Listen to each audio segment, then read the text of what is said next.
MCom final year, banking and business economics, paper है international economics. आज की कक्षा का टॉपिक है meaning and definition of foreign exchange. MCom उत्तरार्थ बैंकिंग व्यवसायिक अर्थशास्त्र, पेपर का नाम है अंतर्राष्ट्रीय इकोनॉमिक्स। आज की कक्षा का टॉपिक है विदेशी विनिमय का अर्थ एवं परिभाषा। छात्रों, विदेशी विनिमय का अर्थ दो सेंस में लिया जाता है, एक विस्तृत सेंस में, दूसरा संकुचित सेंस में। आइए आज इसके अर्थ और परिभाषा पर चर्चा करते हैं। इन ब्रॉड सेंस कुछ अर्थशास्त्रियों ने विदेशी विनिमय को विस्तृत अर्थ में लिया है।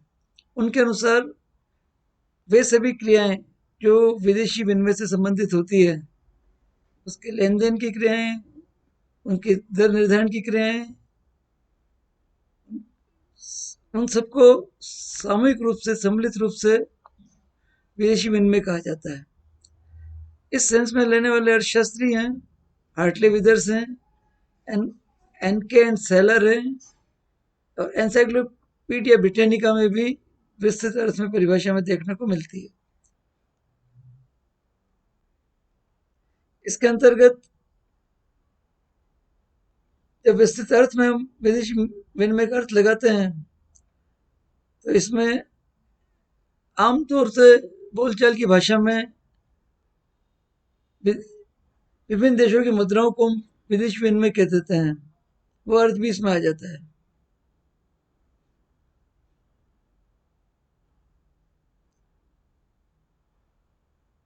इसके अंतर्गत वे समस्त क्रियाएं और विधियां जो दो या दो से अधिक देशों के व्यवसायी अपने व्यावसायिक दायित्वों का भुगतान करने में प्रयुक्त होते हैं, उसे हम विदेशी विनिमय कहते हैं।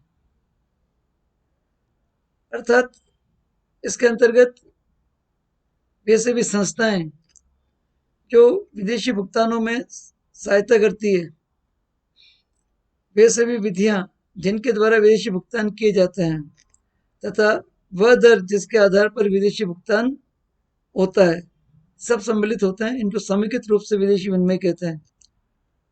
विदेशी विनिमय के अर्थ को स्पष्ट करने के लिए कुछ विद्वानों की परिभाषाओं को हम देखते हैं। देखिए, हार्टले विदर्स ने परिभाषा दी है, विदेशी विनिमय अंतर्राष्ट्रीय मुद्राओं के परिवर्तन की कला और विज्ञान है। This is art, science and art of changes of the international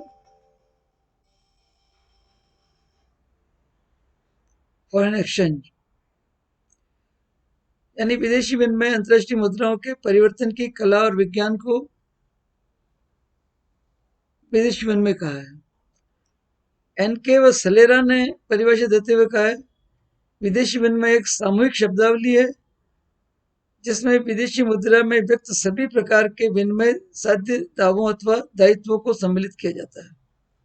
यानी इसमें वो सारे दावे और दायित्व आ जाते हैं जो विदेशी भुगतान के लिए किए जाते हैं, उन सबको समेकित रूप से विदेशी विनिमय कहते हैं। एनसाइक्लोपीडिया ब्रिटानिका में विदेशी विनिमय का अर्थ जो दिया हुआ है, उसके अनुसार विदेशी विनिमय वह प्रणाली है जिसके द्वारा व्यापारिक राष्ट्र पारस्परिक ऋणों का भुगतान करता है। विदेशी विनिमय वह प्रणाली है जिनके द्वारा व्यापारिक राष्ट्र पारस्परिक ऋणों का भुगतान करते हैं, यानी एक दूसरे के ऋणों का भुगतान करते हैं, उसे विदेशी विनिमय कहते हैं। इस तरह से विस्तृत अर्थ में विदेशी विनिमय एक सिस्टम है, एक प्रणाली है जिसमें विदेशी मुद्रा से संबंधित समस्त कार्य आ जाते हैं। अब देखा जाए इन नैरो सेंस, एक संकुचित अर्थ में विदेशी मुद्रा को दो अर्थ में प्रकट किया जाता है। पहला है in foreign exchange rate sense, foreign exchange विनिमय दर के सेंस में। दूसरा है इन फॉरेन करेंसी सेंस, विदेशी मुद्रा के रूप में। तो आम बोलचाल की भाषा में फॉरेन एक्सचेंज का मतलब फॉरेन करेंसी से लिया जाता है, यानी विदेशी मुद्रा को फॉरेन एक्सचेंज कहा जाता है। जैसे डॉलर है, पाउंड है, येन है, स्टर्लिंग है। जब जिस देश की मुद्रा है तो हम कहते हैं फॉरेन एक्सचेंज चाहिए हमें। जैसे यानी अमेरिका का फॉरेन एक्सचेंज चाहिए, ब्रिटेन का फॉरेन एक्सचेंज चाहिए, जापान का फॉरेन एक्सचेंज चाहिए, तो विदेशी मुद्रा के सेंस में भी इसे लिया जाता है। दूसरा रेट ऑफ एक्सचेंज के सेंस में लिया जाता है, विनिमय दर। रेट ऑफ एक्सचेंज क्या है? कितने डॉलर के बदले कितने रुपए हैं, कितने रुपए के बदले कितने डॉलर है, कितने डॉलर के बदले कितने येन है, कितने येन के बदले कितने युआन है। इस तरह से एक करेंसी देश की मुद्रा की करेंसी के रूप में दूसरे देश की कितनी करेंसी मिल सकती है, किस दर पर मिल सकती है, उस दर के रूप में भी विदेशी मुद्रा का अर्थ लगाया जाता है। इस प्रकार विदेशी मुद्रा के अर्थ को हम दो भागों में, दो सेंस में ले सकते हैं।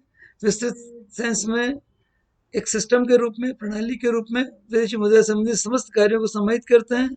संकुचित क्षेत्र में विदेशी मुद्रा के सेंस में, यानी विदेशी मुद्रा को फॉरेन एक्सचेंज कहा जाता है, और बैंक विदेशी मुद्रा दर को फॉरेन एक्सचेंज कहा जाता है। तीसरा जो सेंस आता है in in in funds of foreign exchange sense, यानी विदेशी विनिमय के कोष के रूप में भी विदेशी मुद्रा कहते हैं। कितनी फॉरेन एक्सचेंज है, कितना फंड अवेलेबल है, फॉरेन एक्सचेंज कितनी कलेक्ट की है, कलेक्शन ऑफ फॉरेन एक्सचेंज कितना है। तो फंड के सेंस के रूप में भी, नैरो सेंस के रूप में विदेशी मुद्रा को लिया जाता है। अब प्रश्न ये उठता है कि फॉरेन एक्सचेंज की प्रॉब्लम होने का कारण क्या है, क्यों विदेशी मुद्रा की कॉन्सेप्ट की आवश्यकता हुई है, क्यों एक समस्या के रूप में उभर कर के आया है।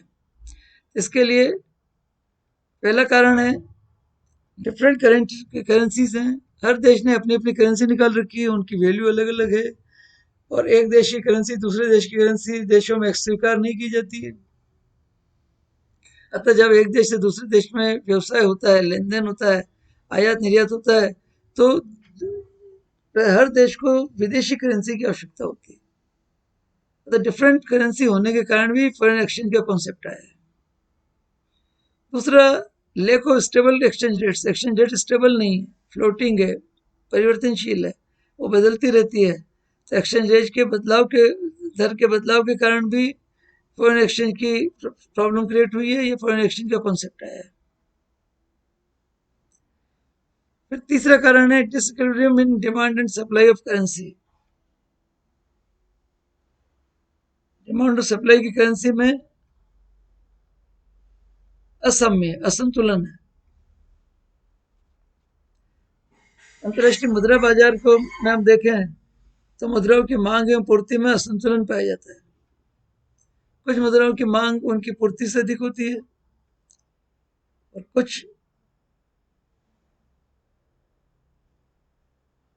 और कुछ मुद्राओं की मांग उनकी पूर्ति से कम होती है।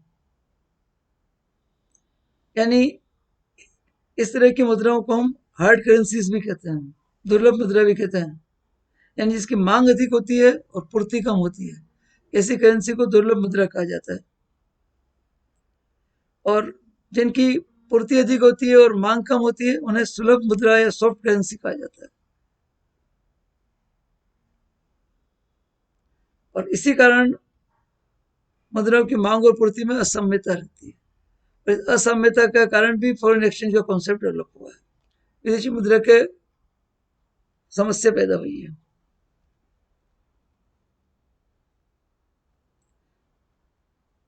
Problem of the means to be used in payment. भुगतान में प्रयुक्त साधनों की समस्या भी है। अलग अलग साधन जो है भुगतान में प्रयुक्त किए जाते हैं विदेशी वस्तुओं के आयात निर्यात अन्य हस्तांतरणों में, कोई सर्वस्वीकृत साधन नहीं है।